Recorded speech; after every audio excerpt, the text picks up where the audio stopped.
بہت شکریہ جی. پہلے تو میں آپ کو مبارکباد دیتا ہوں کہ مطلب سعودیہ اور کویت کا نہیں، میں یہ سمجھتا ہوں کہ پوری دنیا سے ایک ہمارا ڈیفنس معاہدہ ہوا جس میں پوری دنیا کی ہم نے ایٹامک جنگ بھی رکوائی، ورلڈ وار بھی رکوائی. تو میں تو یہ سمجھتا ہوں صرف کویت سعودیہ نہیں، پوری دنیا کا بادشاہ اللہ تعالیٰ نے ہمیں بنایا. تو آپ بے فکر رہی، معیشت پہ تو اثر پڑنا نظر آ رہا ہے کہ اس وقت ملک کے حالات اتنے بہترین سے بہترین ہوتے جا رہے ہیں کہ لوگ، اب میں یہ پہلے یہ کہتا تھا، اب میں دکھاتا ہوں لوگوں کو کہ دیکھیے کس طرح لوگ ہمارے ملک کی طرف رجوع کر رہے ہیں، کس طرح ہمارا بزنس، کس طرح ہمارا ٹریڈ، کس طرح ہمارے معاملات سیدھے ہو رہے ہیں پوری دنیا میں.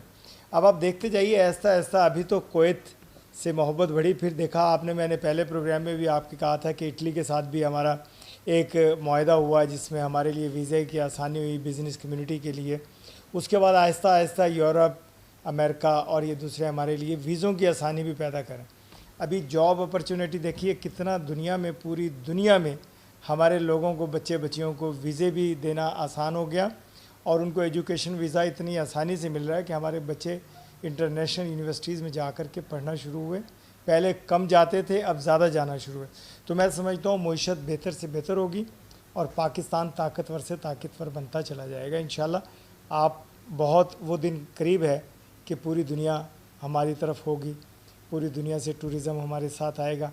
تو اس سے زیادہ تو میں نہیں سمجھتا کہ اور کیا کیا جائے. ابھی بہرحال تیل دیکھیے، تیل کی دھار دیکھیے.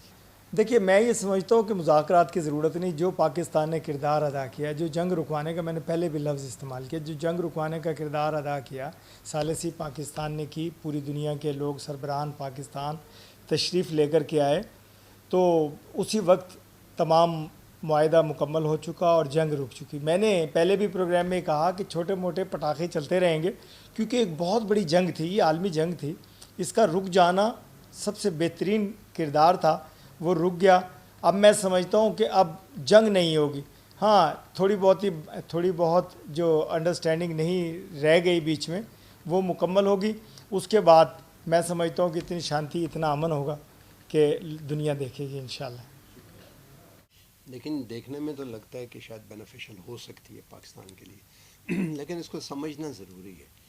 امریکہ کی جو فٹ ہولڈ ہے وہ گلف کے اس ایریے میں کم ہوتی جا رہی ہے اور آگے اور کم ہوتی جائے گی.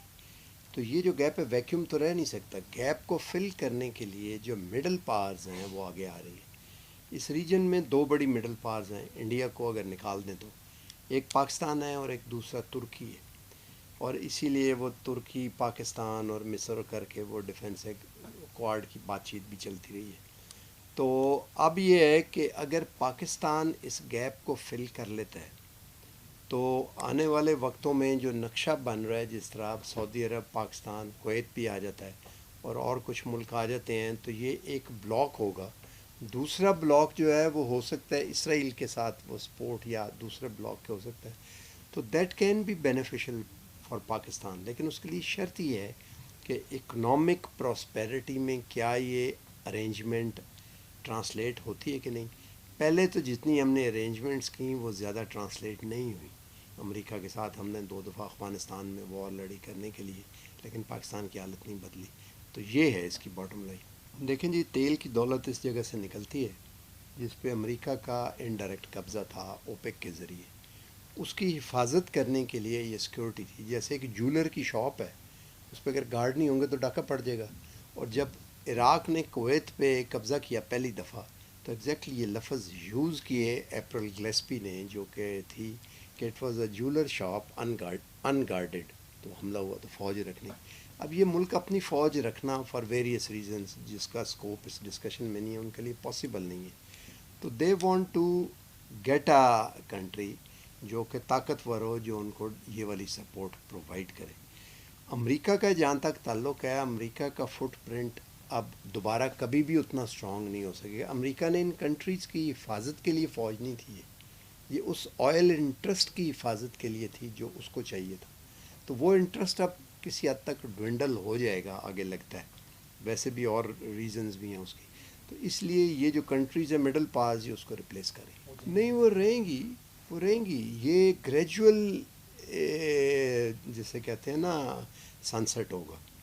یہ سوویٹ یونین کی طرح کا نہیں ہوگا کہ ایک دم ہوگا، انلیس کوئی وار ہو جائے، ورلڈ وار کو بڑا، یہ ورلڈ وار نہیں ہے، یہ ریجن میں سیٹ اپ ہو رہا ہے، چینج ہو رہا ہے تھوڑا جو ایران والا.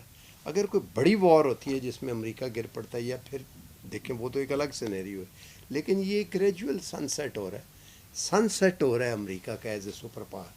اب امریکہ ایک گریٹ پاور ہے، اور in the club of great powers ہو سکتا ہے گریٹسٹ پاور ہو، سپر پاور نہیں ہے، کیونکہ چیلنج آگے سے یوریشیا کی صورت میں، جو کہ سوویٹ یونین میں کہہ رہا ہوں، رشیا اور چائنا کے کمبینیشن سے بنتا ہے.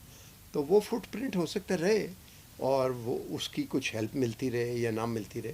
تو یہ تو آگے ڈیٹیلز جو ہیں، ایک پرنسپل جب ہوتا ہے وہ نیگوشیٹ، جیسے ایک چینل بننا شروع ہوتا ہے، تو پھر آگے سے بھرتی کرنی، اکوپمنٹ، یہ تو چیزیں چلتی ہیں آگے، یہ آگے چلیں گی. ابھی کئی دفعہ کچھ چینل ایسے میں جانتا ہوں جنہوں نے اکوپمنٹ خریدا ہی نہیں، سارا رینٹ کیا، ایسے بھی ہوتا ہے. تو وہ ہو سکتا ہے یہ والی فیسلٹیز رینٹ ہو جائیں یا جو بھی ہو، واٹ ایور، یہ ڈیٹیلز ہے.